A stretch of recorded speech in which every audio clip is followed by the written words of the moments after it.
അസ്സലാമു അലൈക്കും വറഹ്മത്തുള്ളാഹി. ബഹുമാനികളായ മുഅ്മിനീങ്ങളെ, പരിശുദ്ധമായ ഖുർആൻ അല്ലാഹുവിന്റെ ഗ്രന്ഥമാണ്.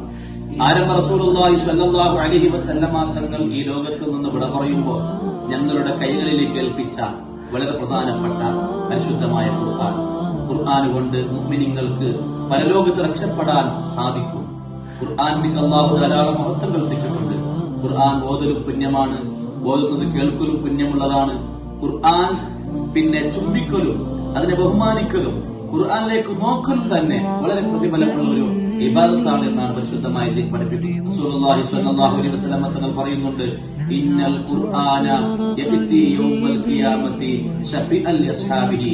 ധാരാളമായി ഖുർആൻ പാരായണം ചെയ്യുന്നവർക്ക് നാളെ പരലോകത്ത് ശുപാർശകനായി ഖുർആൻ അല്ലാഹുവിന്റെ അടുക്കലേക്ക് എത്തും. ഖുർആൻ ഓതുന്നവർക്ക് സ്വർഗത്തിലേക്കുള്ള ഒരു ശുപാർശകനായി, അള്ളാഹുവിന്റെ നന്മകൾ പറയാനുള്ള ശുപാർശകനായി ഈ ഖുർആൻ വന്നെത്തുമെന്ന് റസൂലുള്ളാഹി സ്വല്ലല്ലാഹു അലൈഹി വസല്ലം പഠിപ്പിച്ചിട്ടുണ്ട്. അതുകൊണ്ട് ധാരാളമായി ഖുർആൻ ഓതണം. ഖുർആൻ ഒരു അക്ഷരം ഓതിയാൽ 10 പ്രതിഫലം. ഒരു പേജ് ഓതുമ്പോ അതിൽ ഒരുപാട് അക്ഷരങ്ങളുണ്ട്.